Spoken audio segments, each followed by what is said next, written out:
Yep, the pre-screen is up.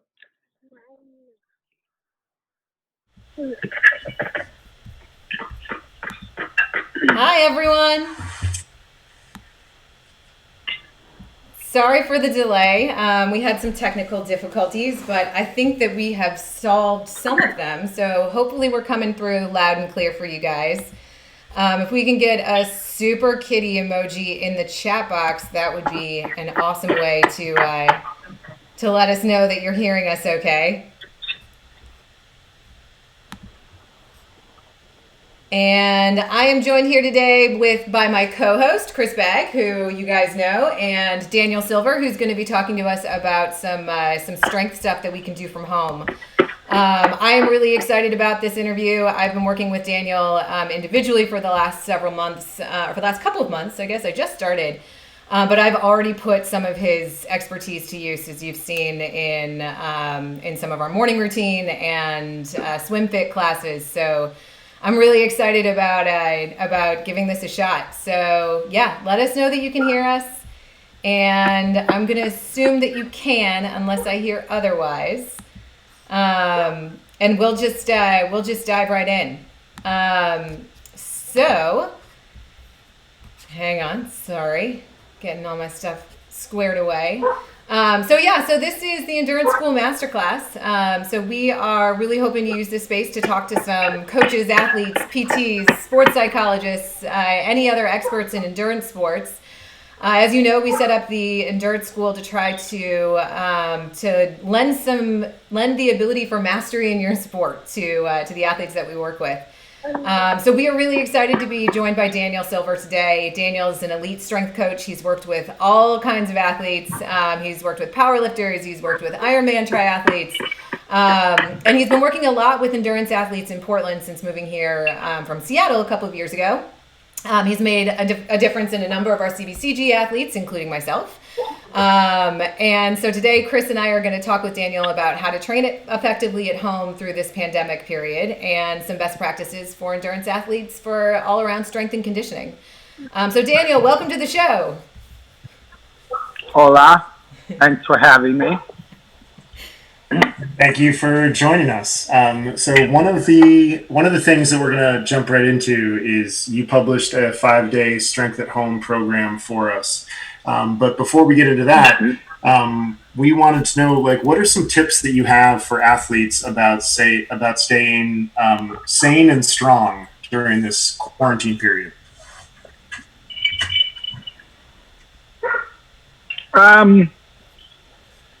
Yeah, sane is definitely the more important part. And I think that really the best absolute mantra is that, like, understanding that there is going to be no perfect in a time like this, like everything is going to come in a compromise. So thinking basically like, what can I do rather than what's the most absolute perfect or the most absolute optimal.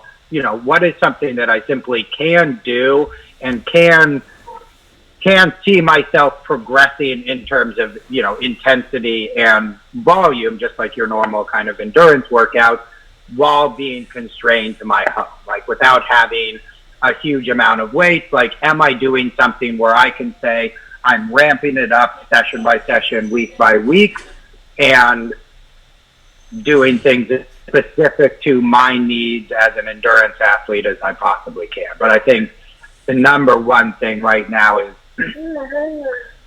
really, whether it's, you know, our program that we've laid out or just something is better than nothing. So really just kind of getting away from that attitude of I've lost my access to the gym, so I'm not going to do strength training for a period of time, which I think is one of the things that people were, especially involved in the endurance community, like people were thinking for the first couple of weeks of gym closing and quarantine was like, what do I do? Like, I associate strength training as needing access to a gym and needing access to a weight or weights. And while that's very, very, very helpful, it's far from necessary. So I think, you know, third time around, like, really just something is better than anything right now. And if you are trying to do your abs best, something that you can track and progress is better than something that you can't track and progress. That makes sense. Yeah. So what are some mistakes that you see endurance athletes especially making? What are some frequent mistakes that you've caught people making as you've seen them come into your studio? The number one, I mean, there's a couple of different categories of this, but I think the number one that we both talked about a ton is endurance athletes really tend to associate their concept of hard or their concept of difficult as they're, rightfully so, as they're familiar with from their sport. And the difficulties or the focus of a strength and conditioning program are really not going to feel like the same type of hard that an endurance athlete is used to. So to give you kind of a general example, like your average, whether it's just long, steady work or interval work, a lot of endurance programs or a lot of endurance workouts might basically start not really that challenging unless we're going for, all out VO2 max type of intervals and we're working for 5 or 10 minutes total over, half an hour period of time. What you're going to start with is you're going to start with a relatively easy curve, and it's going to get a little bit harder and harder and harder as you go. So you're able to sort of adjust to increasing difficulty psychologically as you go along. Strength training and power training, like on the psychology side, you sort of need to be ready to just jump into the deep end at the beginning of each set. And that's a very different mindset and focus. So kind of being just aware and prepared to shift your mindset and focus from what you're used to in your typical endurance workout, which is more grind until it gets grinding through that difficulty. And that's where our magic happens. Strength training by necessity really involves the need for a lot more rest.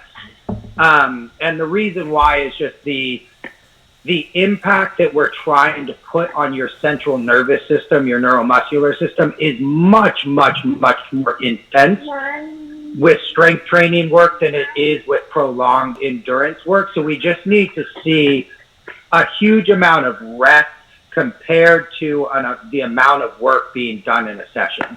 So back to like that typical VO2 max workout session that you might be familiar with, or a lot of your athletes may be familiar with, that's really looking at like anywhere from 5 to 15, 20 minutes worth of total hard work in anywhere from a half an hour to an hour long session, with a lot of either light recovery work or pure and total rest as you go along. Think of strength training as just another bump up in terms of high intensity requiring a ton of rest from that. So those would be, I think, the major two problems I see to kind of bring that all back to something nice and succinct is, is too much of a focus on trying to recreate the feeling and the intensities that you're used to from your endurance workouts, instead of understanding that the goals and needs for a strength and power workout, even for an endurance athlete, are very, very, very different. And it's just going to be a very different sensation and mindset for these sessions overall. Can you say a little Hopefully bit more that was a little bit clear, but go ahead and ask me anything if you want to clarify. No, that's really helpful. Can you say a little bit more about what the mindset should be like when you're taking on these first few workouts in a strength program? Can you say a little bit more about what that focus is? Yes, like this. So we'll start general and then work to like maybe what we're all sort of working with right now, which is what to do when you're what to do when we have limited, basically, In like captivity. opportunities based off of equipment and needs and things like that.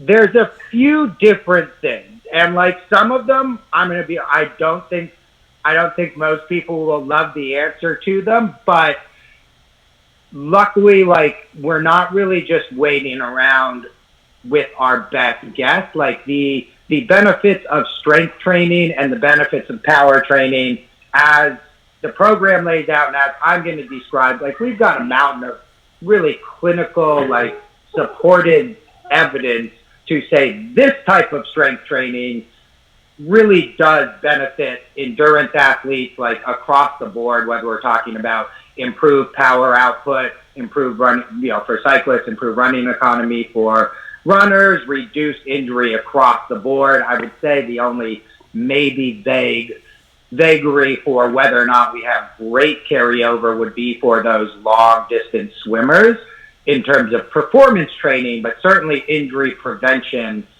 for the swimmers is a huge one.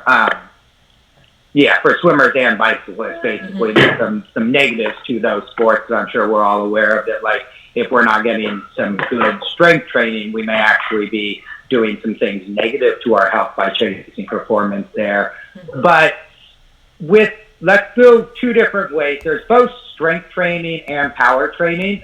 Strength training, I think the best way to put it is for your average, and this is always kind of saying that, like, form does matter. We want good posture, we want good control, but if you pick up a weight for any exercise that you're going to look at in your strength training session, and as an endurance athlete, unless you've got a huge background of strength training, if you don't get a little bit worried by feeling that weight, meaning like you're a little bit worried that it says 8 and you're worried you can't get 8 repetitions, this is just experience says you're almost definitely way too light and not really doing anything that we can say would be characterized as strength training.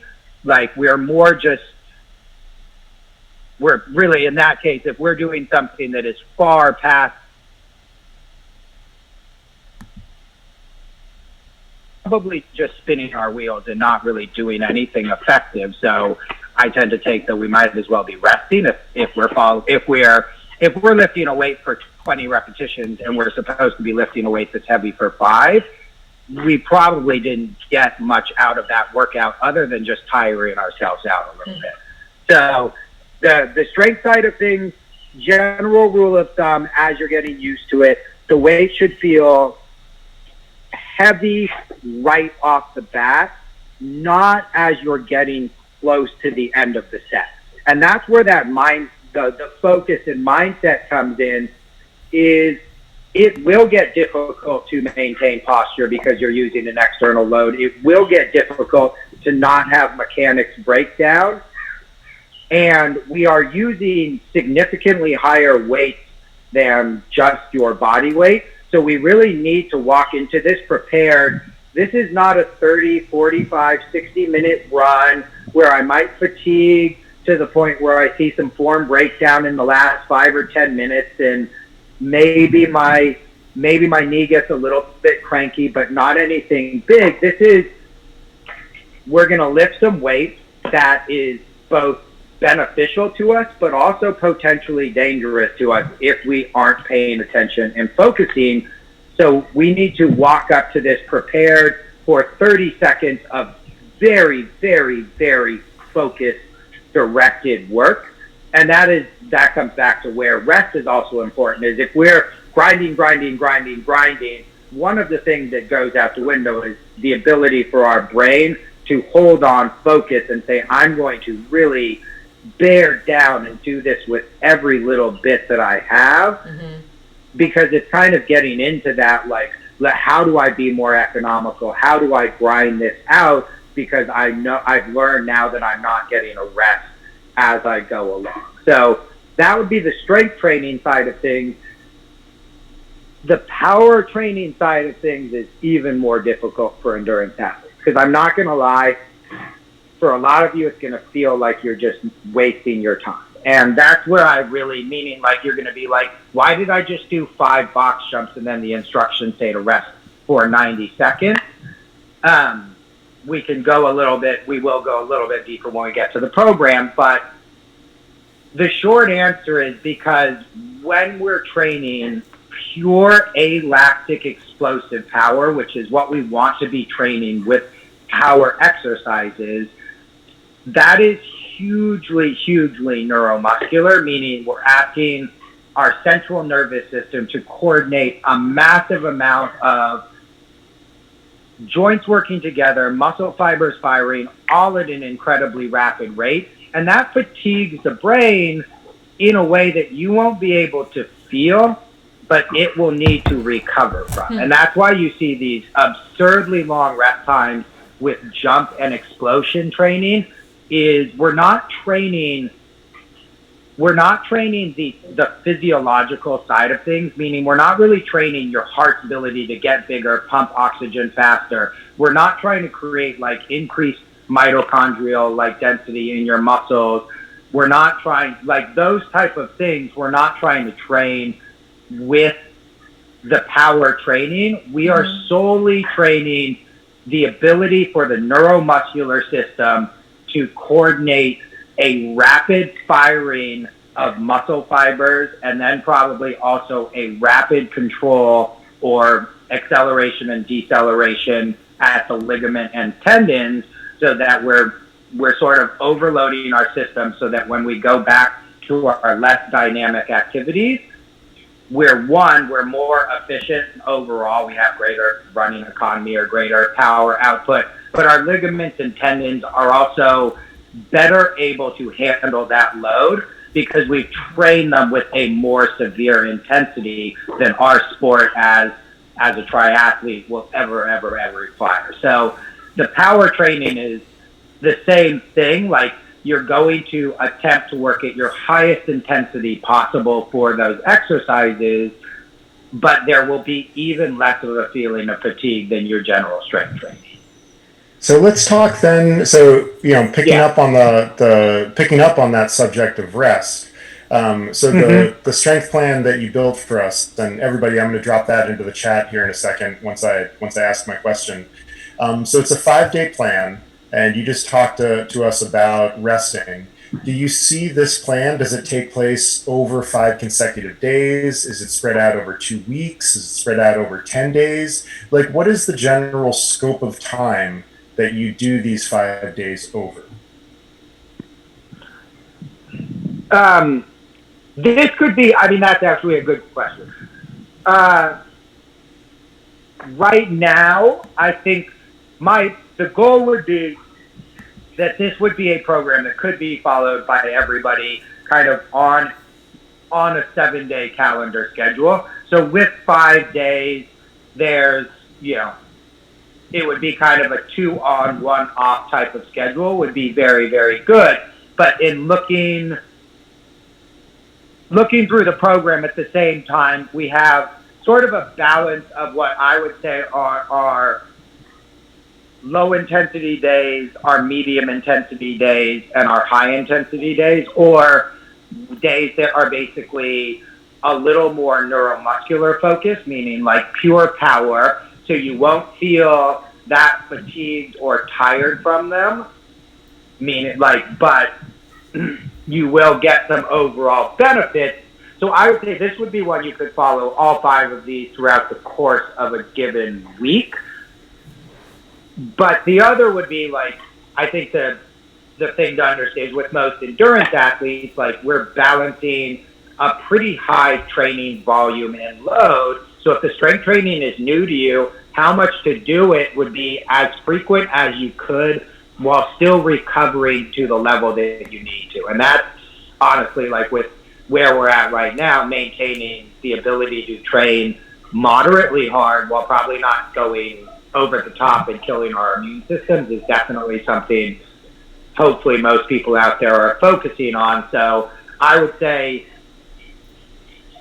as long as you're not feeling excessively sore and tired from both your own endurance workouts as well as the strength workouts, you could definitely follow through with doing this on a weekly schedule, on a following each one of these one time a week and repeating that for 3 or 4 weeks, and then basically kind of giving yourself a lighter week through.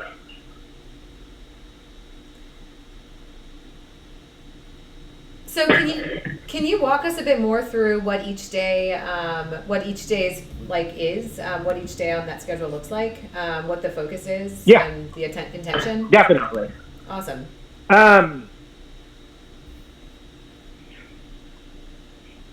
So, yes.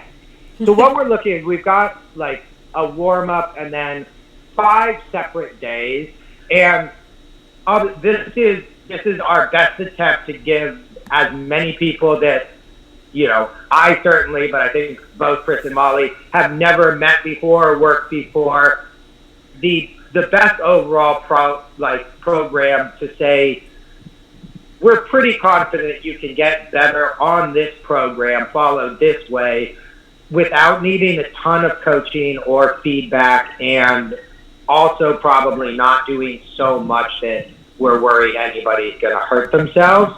So that would be the overarching. So back to where are we at right now, this is probably, it's good, it's definitely doable for everybody, but I would also say it may not be absolutely perfect or optimal for everybody. So feel free if anybody has gone through any of the workouts or anything like that and they're wondering about specific things based off of their history or their training, just chime in with a question. But my overarching philosophy for training athletes in general, but especially endurance athletes, and then especially, anything like 70.3 and above, so like Ironman, like ultra marathoners, ultra runners, ultra swimmers, is we need a strong justification of why things are being put into the workout. We don't have time for basically running around like a chicken with our head cut off, jamming in extra exercises because we feel like we need to make the best of our strength sessions. And back to what we're used to, we feel like a good workout is a workout where we never stop working. Like that to me that's a workout that feeds into what a lot of athletes kind of are looking for, but isn't necessarily what we're going through is a pretty moderate volume training program designed to try and hit the things that every endurance athlete will need while avoiding probably the things that a lot of endurance athletes have that, just in my experience, will need modifications on. Sorry to clarify. I'm trying to hit all of the bases while staying away from things that may be overly complex or may flare up common problems basically for your average triathlete. So we're trying to protect, knees, ankles, hips, shoulder, probably low back and neck, so all of the joints in the human body. And that says, so we start with mobility. And I think what is mobility work? Mobility work is just basically trying to maintain the ranges of motion that are necessary for basic human health and life that an athlete doesn't get into in their sport. And meaning we don't need to turn you into a freaky, super balancey yoga. You don't need to do 4, 5, 6, 7 days of mobility work. What we need some targeted exercises with very, very, very specific focus, meaning these are joints that need some extra work because they often get tight in this demographic of athletes, and this is the amount that seems to help those athletes not get tighter and tighter and not get injured doing their sport, and we do that amount and nothing more. So in the warm-up, and I'm not going to go through each individual exercise, but a lot of the warm-up mobility things will basically be pretty common to you. We start with some breathing. Every single athlete that I work with basically has some level of focus on breathing. Why? Because basically it's easy to say that virtually all of us have some compensatory pattern with breathing where if we get a little bit better, our performance and our performance will go up, and hopefully our injury kind of will go down. Then we go into like the standard things that I think a lot of people have encountered. We're working on basically not necessarily purely thinking, there we go. Sorry, cut out for a second there. So we go into things like glute activation, hip flexor stretches, hip stability, but then again, like all with a particular focus, because I think one of the things I try to get across with mobility work is it comes back to the reason that you're tight in certain areas, or the reason that certain muscles are weak, or the reason that certain muscles are asleep is probably just because you're unaware and you don't use those muscles in that range of motion very much. So if we just arbitrarily say, do this exercise however feels the best or most comfortable for you, we may get something out of it, but we're probably not going to increase any sort of range of motion at that joint, because you're going to default to the thing you can already do naturally. So when I say mobility work, it's really just gentle movement, probably light strength training work with a specific focus on making sure that you're maintaining stability at one position while making sure that you're moving with intention at another position. So with the glute bridge, like just as a general example, most people kind of just get told to focus on their glutes, but really what we want to be focusing on is we want to be focusing on extending the hip without extending the lower back. So you'll see as an example in there when you get to the glute bridge, the cue that we're focusing on is driving our hips up into the air, but not necessarily as high as we possibly can, because what that is that's a good cue to the brain to basically just jam everything up as high as you can, which is going to lead to low back hyperextension. So again, like it all comes back to mobility work, but everything, intent and focus, and understanding of what exactly it is we're trying to achieve there. So running through like the mobility workout really quickly, like hip flexors tend to get very, very tight on endurance athletes, probably more due to like just a lot of one-dimensional work in that like cramped up cycling position. So we want to stretch those out. Core in certain positions can get a little bit coordinated, but really like core work is just a hard thing to ever do too much of. So our warm-up is a good place where we put in just some light, more neuromuscular based, meaning not very hard, but like more focus on stability here while the body and the limbs move.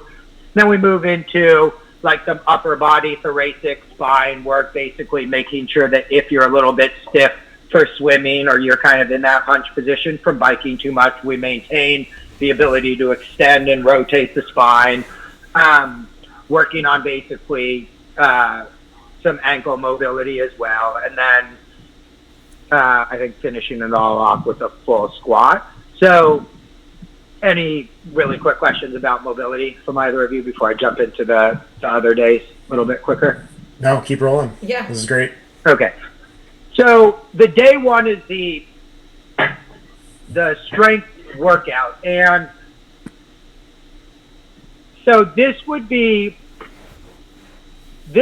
our attempt to, one, with limited weight, give you a tempo and intensity that is going to be difficult, enough to actually say it's strength training. And then two, make sure that we're progressing for anybody that's like progressing in a way where both beginners and people with strength training experience are going to be able to get performance benefits out of the program. And then three, this would be the day where we're trying to overload the tissue of your body so that it adapts and gets a little bit more resilient for when we're going to your sport. Which means what we're trying to do is the things that don't necessarily always see great adaptation from pure training for endurance sports are ligament and tendon strength as well as muscular strength. And then if we're talking about triathletes, 2 out of the 3 basically have some detriment to bone density health. So we want to make sure that we're doing enough with the strength training to say we're basically increasing performance without getting you excessively tired. And then are we doing enough with the strength training to tax the body enough so that those things like the ligaments, the tendons, and the bone density needs to adapt and get better, right? If you're doing something that your body can already handle very, very, very easily, no adaptation is required. So we want to generally push the body to get a little bit better and better. So for that, what we're doing to cover all of those bases, basically, we're going with very slow and controlled tempo work. And without going into this is where we could start getting into the weeds in terms of physiology, but when we basically do the slow tempo work that I'm going to demonstrate, the major benefit is we're targeting specifically slow twitch muscle fibers. So the muscle fibers that are largely dominant in your sport, in an endurance athlete sport, those are the ones that we are attempting to get as strong as possible, and possibly, even if the body wants to, cause a little bit of hyperplasia, basically new form, not growing of new muscle fibers, but actual kind of splitting apart of the muscle fibers. So the reason we want to target just that is if we can get essentially some hyperplasia of the muscle fibers, then we have more opportunity for mitochondrial density, basically, more opportunity for increased red blood cell count, all of the things that are beneficial to endurance training that come from endurance training, we can complement and improve with this type of strength work. At the same time, when we're working for 45, 60 seconds at a time without letting the body's ligaments and tendons and muscles relax, that's where we're putting enough load to actually get the stuff to adapt that we want to adapt. So the idea, and I'm going to go with the squat right now, is that for all of the exercises on the strength day, we want to avoid going through a full range of motion and stopping and locking out. So for the squat, for example, you'd be hugging something,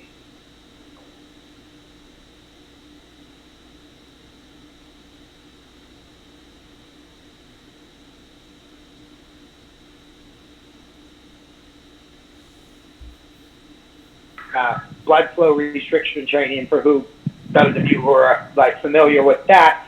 When we basically don't lock out and pause, we don't let blood flow back to the body. We keep it kind of locked out in the muscle that we're working. So back to complementing those endurance gains, we're sort of asking this to get really, really good at not building up an acidic environment, even when there's a huge amount of blood flow to that muscle constantly nonstop. So weight on the heels, you're going to set your timer. Do not trust yourself to basically count evenly. Just put it on for 60 seconds on, 60 seconds off. And the goal would be to actually maintain a 1,000, 1,000, 3, 1,000, 1,000, 2, 1,000, 3, 1,000 down tempo squat without straightening up and pausing at the top, or without pausing and controlling in the bottom. And for right now, that is the general layout of all of the strength exercises. So you'll see basically there's 4 strength exercises on that day, and the goal would be to follow all of them with that 1, 2, 3, 1, 2, 3 tempo. So we've got, with the exception of the straight leg hold, which is just an isometric hold for the hamstring. And then what we would do is we would add one set a week for 3 weeks, meaning ignore the naked baby running behind the camera. It's great.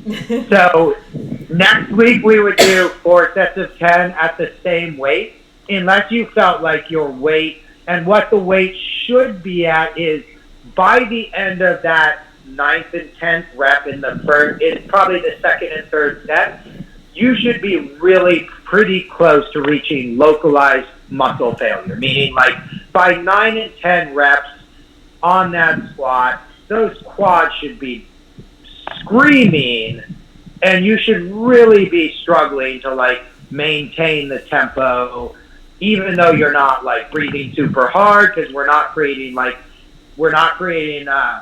peripheral, like we're only creating localized kind of stress in the quad. We're not creating like a huge peripheral like stress on the heart and like the cardiovascular system. So if next week you felt like I could have kept going for 4, 5, 6, you certainly want to add some weight. But if you felt like you hit a good money zone, the way to progress that day would be to add a 4th and a 5th set, kind of like week by week. And then on the 4th week, I would drop back to 3 sets just as a bit of a deload. Day 2 is our dedicated sort of like, the strength training is everything is injury prevention.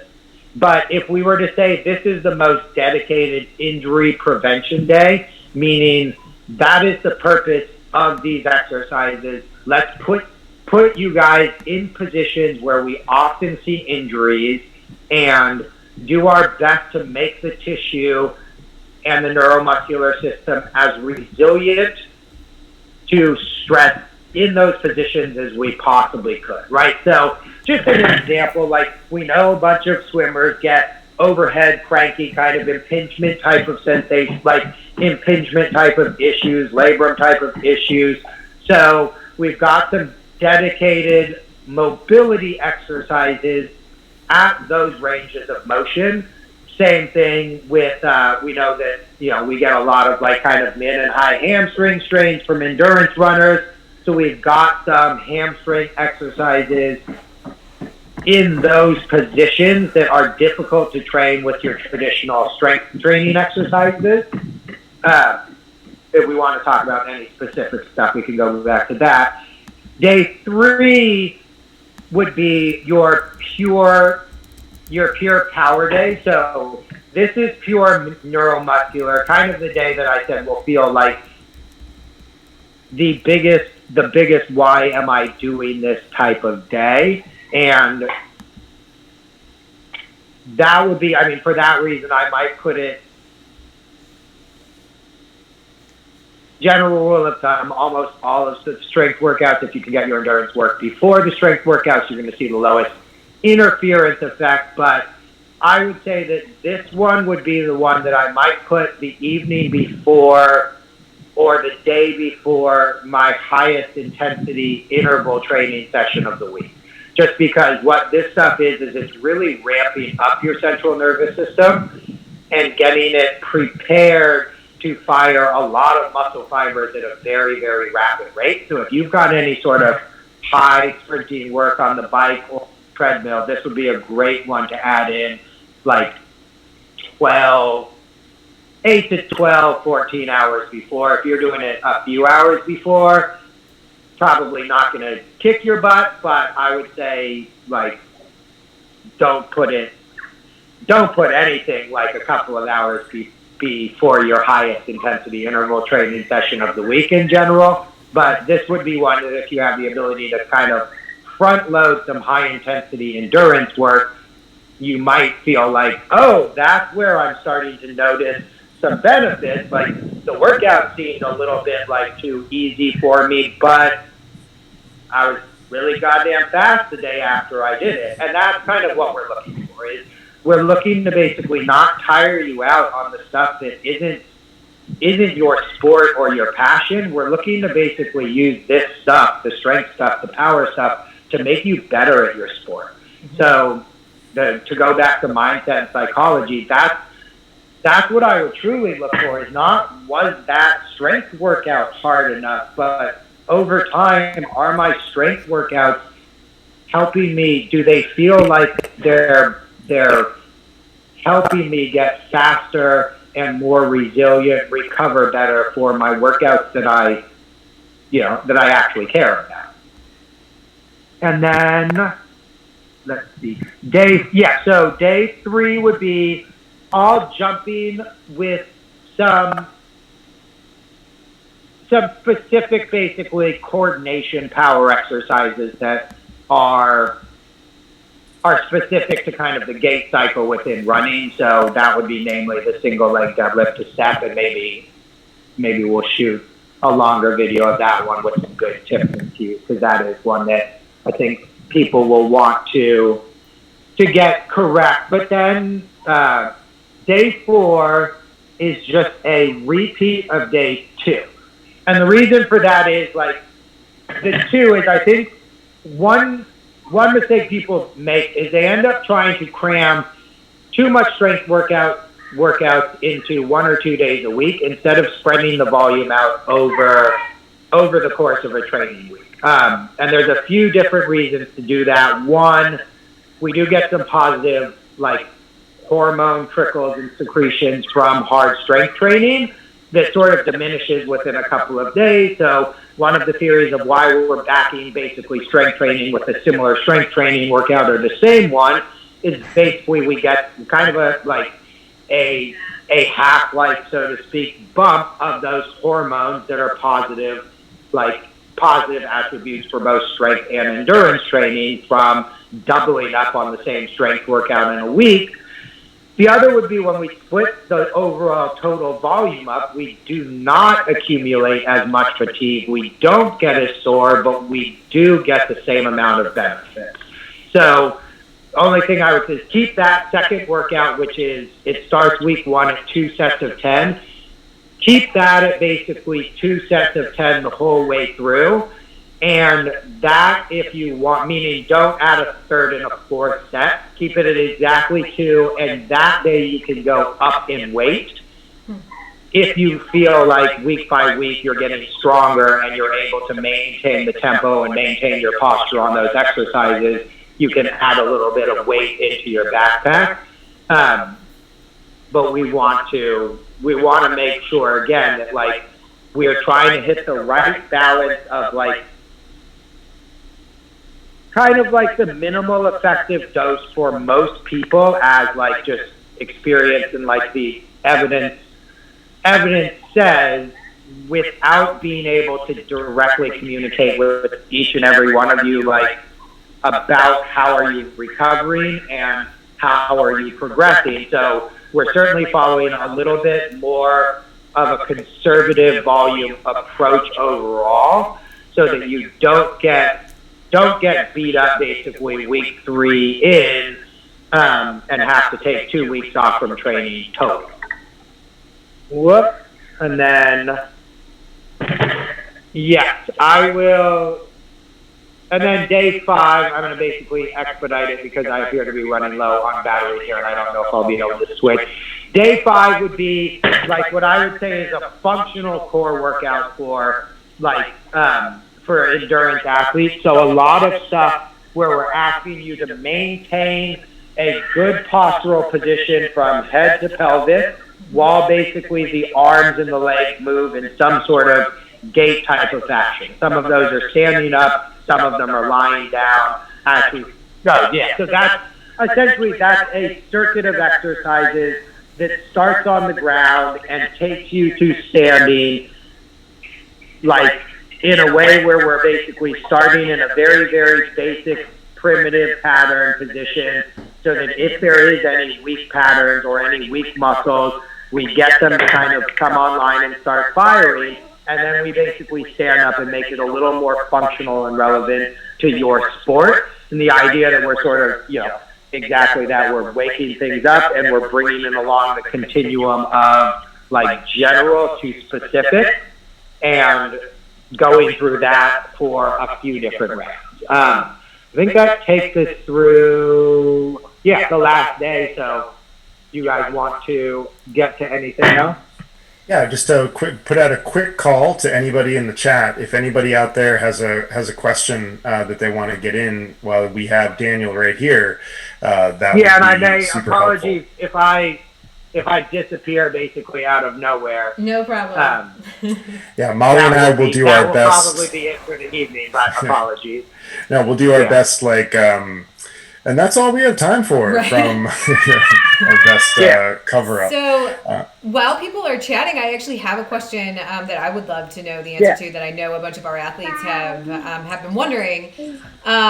Because one of our sports we're currently unable to participate in, with swimming, obviously, until the waterways open up a bit or warm up a bit. What are the things that we should watch out for mobility loss or strength loss, and what can we do to counteract that? Yeah, that would be is basically like why 5 days in the program in general is we've made the assumption that like most of you are probably taking a hit in overall training, particularly for exactly that reason. So even if you are new to strength training, you're like, wow, that's 4 or 5, like if you don't have the time to get everything in, spreading it out over, we're only a slave to the 7-day work week because that's the way all of us operate. So realistically, you now have the opportunity to make a week last however long you want it to last. So if you want your week to last 10 days, spread the damn thing out over 10 days.